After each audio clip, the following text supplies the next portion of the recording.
So you've made it to Montreal, set yourself up admin-wise, maybe starting to get a little sick of your Airbnb, and now need to find a proper place to live in this city. How do you find an apartment in Montreal? Well, it's not easy. I'll tell you that much. My name's Lashan, and having gone through this excruciating process myself, I wanted to make this video to give you a rundown on everything you need to know on how to find an apartment in Montreal.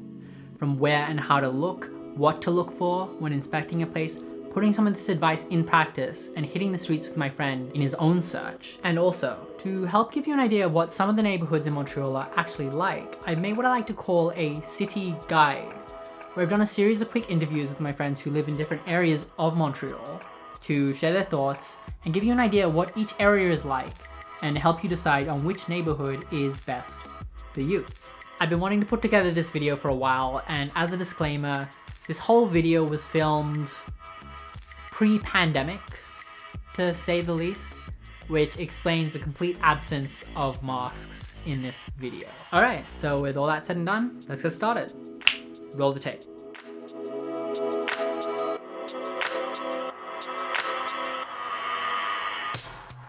Hey guys, we're in Montreal right now. I'm with Adil, who's looking for an apartment in Montreal. Adil, would you like to introduce yourself? Yes, so hey, it's Adil. I'm currently looking for an apartment in center of Montreal, probably somewhere around Plateau, Rosemont, Ville for summer, so June 1st or July 1st. And the thing with that is, when you first arrive here in Montreal, you might not actually be able to get a full year lease right off the bat, depending on what time you arrive. So depending on the time you arrive in Montreal, you might not get a lease for 12 months. So you might have to sublease an apartment in Montreal for that time. Because most leases start on July 1st for reasons which I'll put just below here. So because of that, yeah, you might have to like sublease for maybe 3 months, 6 months, whatever, until you hit July 1st and you need to look for a July 1st apartment, which can be a real pain. I went through 2 apartments before I finally found my July 1st place. Because everything starts on July 1st, that means that everyone is searching for an apartment at the same time for a July 1st place, meaning it is crazy competitive and it's extremely difficult to find an apartment here.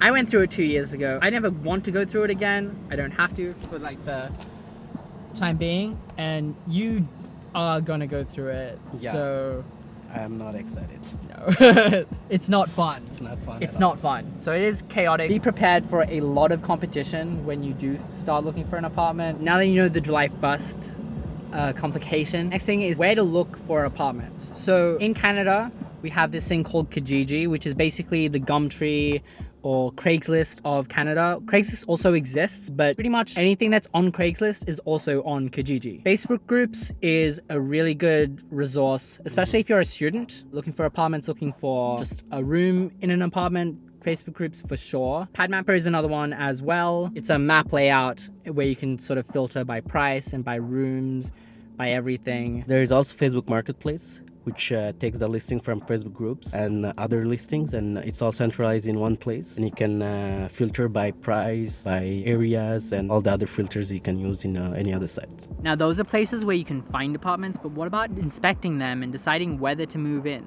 Let me give you just a couple bits of advice based on my own personal experience. Odyssey or rez-de-chaussée apartments are ground floor apartments. I would personally avoid these, as if you live in a built-up area such as Montreal, where housing is densely packed and every building is at least 3 stories, basically no light enters the apartment apart from the rooms with south-facing windows. I've lived in one for 2 months and I can confirm the common areas were almost completely dark. It's dark, gloomy, and depressing. Avoid it. The same goes for basement and half-basement apartments. Before moving here, I didn't even know these existed and still don't know why they exist. Why? Why would you do this to yourself? The same goes for bedrooms with no windows. Don't do it. Don't do it. We actually do have a windowless bedroom in our apartment. We just use this for storage, but imagine sleeping in here. You don't know when to wake up. It's soul destroying. I did it, not in this room, but in like another apartment for 2 months. Don't do it. Do not do it. I thought I could handle it for a few months, but I couldn't. Sure, there are huge savings on RDC apartments compared to higher level apartments, but the effect it has on your well-being and sanity is not worth it. especially for windowless bedrooms. Stick to bedrooms with windows and upper level apartments, ideally 3rd floor if you live in Montreal. Because as you can see, we get roof access and it's dope. Sunsets from here are pretty sweet and just, I don't know, it's a nice thing to have. Roof access. This whole light thing is something I've never had to deal with in Australia because even at ground level there's light everywhere. But in Canada, light becomes precious in the winter and the price premium is worth it. If you're in Montreal, it's still dirt cheap anyway. You can save money in other ways. Other things worth mentioning, electricity is called hydro in Canada, so ask if that's included or not, as bills can vary dramatically between summer and winter, which can be dollars and cents in the summer and up to hundreds and hundreds of dollars in the winter. One thing I forgot to mention is the really confusing notation Montreal uses to describe apartment sizes. In Sydney, an apartment would clearly state if it was 2 bedrooms, 1 bathroom, 3 bedrooms, 1 bathroom, etc. Here, 1.5, 3.5, what's a 5.5? The general rule is that this describes the number of rooms, with the separate bathroom being the half.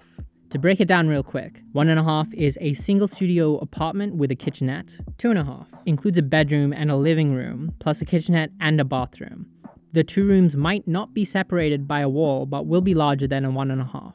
3.5 is a separated living room, bedroom, and kitchen. 4.5 and above. Every increase after the 3.5 is an added room in the apartment, usually a bedroom. So a 4.5 would be a 2-bedroom, and a 5.5 would be a 3-bedroom. So one thing about Montreal is that it is very, very, very competitive, which means sometimes a landlord doesn't really want 20, 30, 40 people looking at a place. So sometimes there are listings on Kijiji without photos. So normally you would think that a listing for an apartment without any photos would be sketchy as hell and you shouldn't check it out. Sometimes those listings can actually hold some incredible apartments.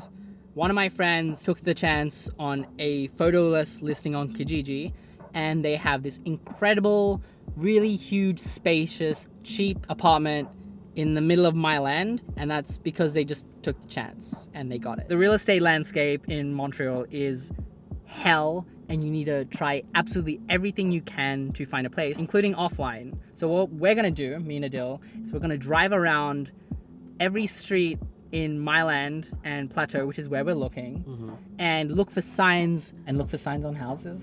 Yeah, that's true. And basically look for signs on houses saying they're up for rent. Call them. This does work. In my search 2 years ago, I did find a place like this by driving up and down these streets, looking for signs, calling the people, and getting an inspection that way.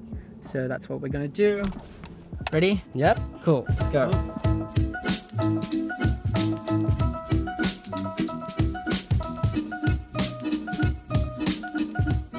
So we're like deep in a plateau right now, just basically cruising the streets. Cruising the streets. Looking for tiny red signs that indicate something is up for rent. Signs like this. Sometimes they'll be red, sometimes they'll be black, sometimes they'll be printed and handwritten. You just gotta keep an eye out. On another one. Sometimes they can be absolutely tiny. We just found another one. So this one says complete, which means sold out, done, no more apartments here. It was semi-meublé, so semi-furnished. Poêlé, réfrigérateur, so oven and fridge. And chauffé, so it's warm, and eau chaude, which is hot water, which you'd hope so. I would hope there is some. Chauffé in the sense more like the heating is included, because some does not include heating. They'll say you have to pay the heating. But I mean, in most cases it's always similar. Yeah, maybe like try and loop around. Okay, so this is one of the places that Adil found before. So this is a place called demi-sous-sol, so half basement. There's no balcony, don't have that much light. Yeah. There's no common space either.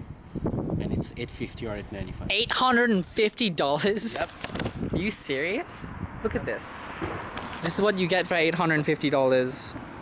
Demi-sous-sol. To be fair, this is not indicative of most Montreal prices, but you can get ripped off hard here. Yep. This one was actually through an agency also. This place? So they own the places and they also rent it. Okay.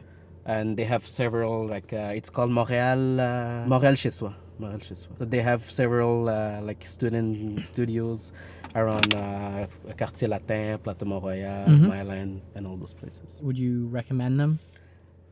I mean, if you have no other choice, maybe. Yeah. If you're here for 3 months or 6 months and exchange students, it's like a good deal because it's all included. So you don't have to have hassle of the lease. But if not, you have to try something else. Yeah. I would recommend like trying as hard as you can to find a place by yourself via like all the methods we just described, because otherwise, like, I mean, they just might be trying to make a profit off you. Yeah, definitely. While we weren't successful in finding a place that suited Adil's needs that day, hopefully that gave you an idea of what apartment hunting in Montreal can look like to help in your own search. Now it's time for the city guide, where I give you a quick overview of a bunch of neighborhoods around Montreal with the help of my friends, and hopefully give you an idea of where you want to live. Let's start off with one of, if not the most popular neighborhood, the one where all the French people live. I'll let you take a guess. Hey guys, I'm Merlin from New Zealand and I've been living in the Plateau area for about 5 months. It's a francophone neighborhood with a lot of hipsters, cool street art, and old school Parisian houses. There's always something to discover, so like a new cafe on each corner of the street. The only negative I have about living in the Plateau is that I live on the Loop Ave, which is one of the busiest streets in the Plateau. So there's always people and there's always noise. So it's kind of hard to sleep sometimes. Otherwise, the Plateau is pretty vibey.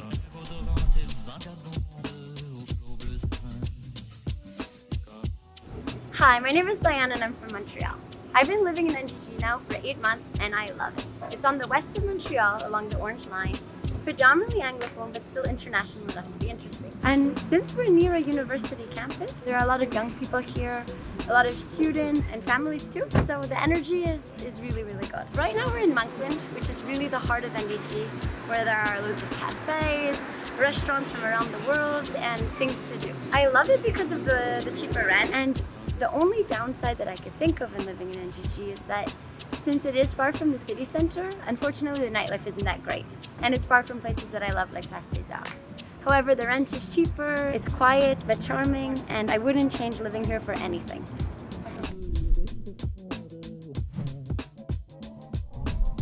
Hi, I'm Hamish. I'm from New Zealand. I've been living in Saint-Henri for 6 months now.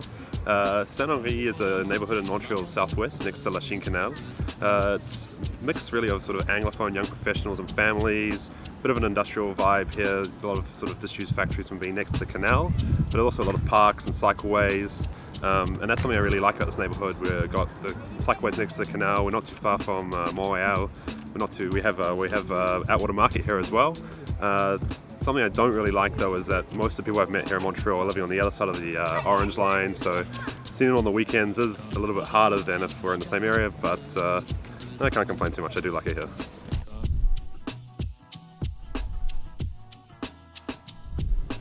Hey, I'm Adil. I live in Park X. It's been 17 years. And I love this neighborhood. What I love the most is there is so many local South Asian and Greek restaurants.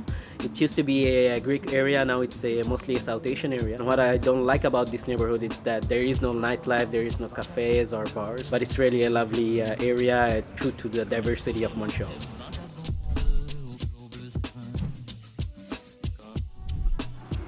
Hi everyone, my name is Cody and I live in Little Italy, Montreal. I've been here for just about a year now. Little Italy historically was a landing spot for many Italian immigrants during the 20th century. Today, as a result, there is a lot of Italian-owned and inspired businesses, shops, restaurants. One of the things I love about this neighborhood is its proximity to great food. Jean Talon Market, all the food in Park X, great pizzerias, wine bars. It's even close to downtown if you don't mind taking the journey. One of the things I would say I dislike about the neighborhood is that it does tend to be a little expensive if you don't know where to look. But overall, it's a great place to live and I love it.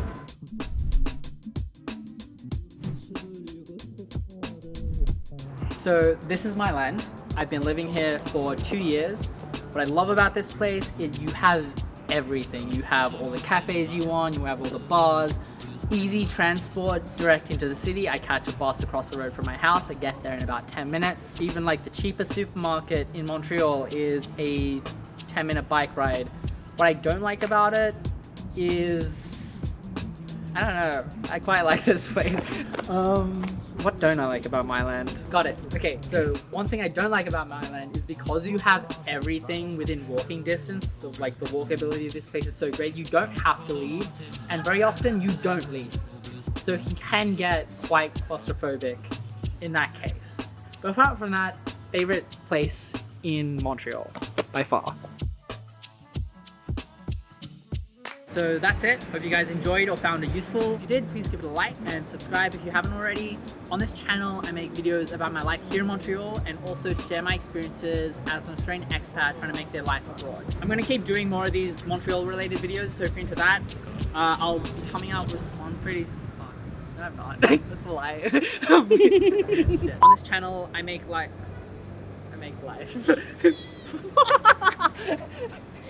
That's gonna be an interesting channel. I'll see you later, and I'll see Montreal later. And Because you're gonna be like, bye Montreal. I'll see you in the next video. See? Finger guns are so cool. It's the coolest thing ever. It's the vibey shit. I want to do it for my video now.